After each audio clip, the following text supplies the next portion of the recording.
वाढवायला ही खूप मदत करणारा क्षेत्र आहे. आपण कोरोनाच्या काळामध्ये बघितलं.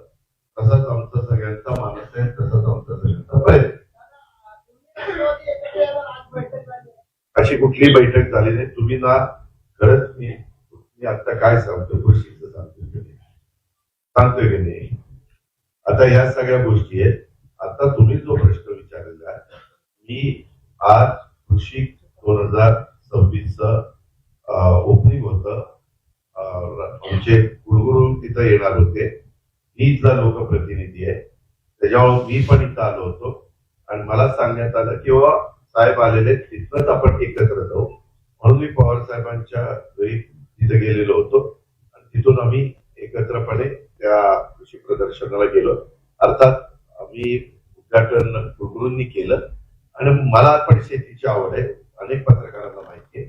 त्याच्यामुळे मी पण मला जेवढी माहिती घ्यायची होती तेवढी घेण्याचा त्या ठिकाणी प्रयत्न केला.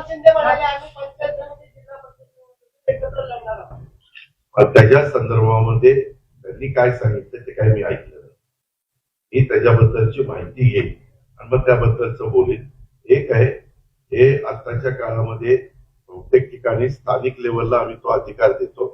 तुम्ही तिथं जिल्हा लेवलला काय करायचं काय नाही करा. आता तरी आम्ही सगळे महायुतीमध्ये काम करतोय. महायुती केंद्रामध्ये पण एनडीएचं सरकार आहे, राज्यामध्ये पण महायुती आहे. त्या पद्धतीने आमचं काम तिथं चाललेलं आहे.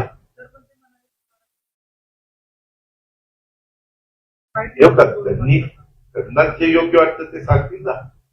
त्याच्याबद्दल इथली या संदर्भात आपल्याला माहिती नाही, आपल्याला इंटरेस्ट शेतीपेक्षा ह्याच्यातच जास्त दिसतो. त्यामध्ये आतापर्यंत जेवढ्या काही निवडणुका झाल्या मागे आघाडीच्या काळात पण, तर असले स्थानिक स्वराज्य संस्थांच्या निवडणुकीच्या संदर्भामध्ये स्थानिकांना ते अधिकार दिले जातात आणि स्थानिक लोक त्याच्याबद्दलचा निर्णय घेतात.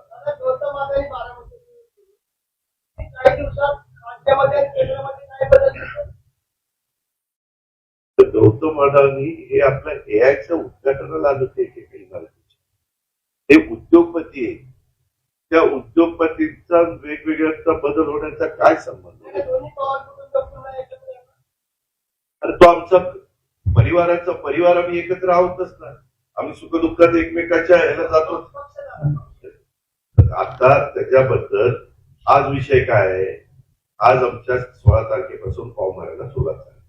आज मला वाटतं 17 तारीख बरोबर आहे. उद्या 18 तारीख सुट्टी आहे.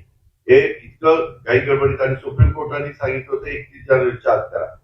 यात मला वाटतं 15 फेब्रुवारीला सुप्रीम कोर्टाने परवानगी दिली. आता त्यात 50% आत आरक्षणाच्या फक्त 12 जिल्हा परिषद आहेत, तेवढ्याच लागलेल्या आहेत. आता त्या जिल्हा परिषदेच्या संदर्भातली तिथली भौगोलिक परिस्थिती, राजकीय परिस्थिती आणि तिथली एकंदरीत बाकीच्या सगळ्या गोष्टी त्या बघून तिथले स्थानिक लोक त्याच्याबद्दलचा निर्णय त्या ठिकाणी घेतील. महापालिका निवडणुकीत भाजपला बहुमत चांगल्या प्रकारे मिळालेलं आहे. तसेच पुणे आणि पिंपरी चिंचवडमध्ये राष्ट्रवादी काँग्रेसला सत्ता मिळेल असं चित्र का? शेवटी मतदार राजा हा फार महत्वाचा असतो. प्रयत्न करणं हे प्रत्येक राजकीय पक्षाचं काम असतं. त्यांनी प्रयत्न केले, परंतु भाजपला अतिशय चांगलं यश मिळालं. त्याबद्दल भाजपचं मनापासून अभिनंदन, मनापासून कौतुक.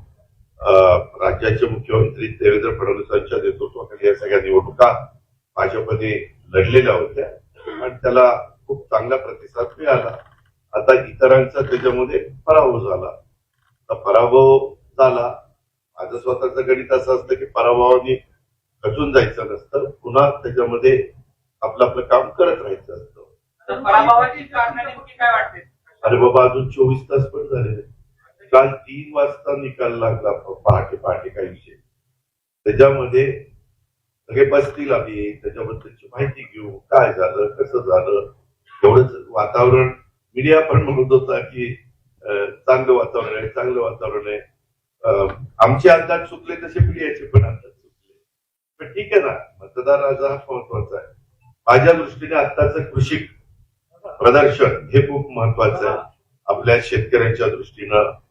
आणि माझ्या एकंदरीत महाराष्ट्र हा कृषीप्रधान राज्य आहे आणि त्याच्यामध्ये जेवढं शेतकऱ्यांना मी समाधानी करू शकू तेवढं एक तिथं आर्थिक सुबत्ता येण्याच्या करता मदत होत असते आणि म्हणून आम्ही त्या कामाला जास्त प्राधान्य दिलंय आणि त्याच्यात आमचे कृषी विकास प्रतिष्ठान, त्याच्यात मध्ये आमचं कृषी विज्ञान केंद्र, चेअरमन आमचे राजेंद्रजी पवार आणि त्यांची सगळी टीम नलवडे आणि सगळ्यांनी खूप लक्ष घातलं.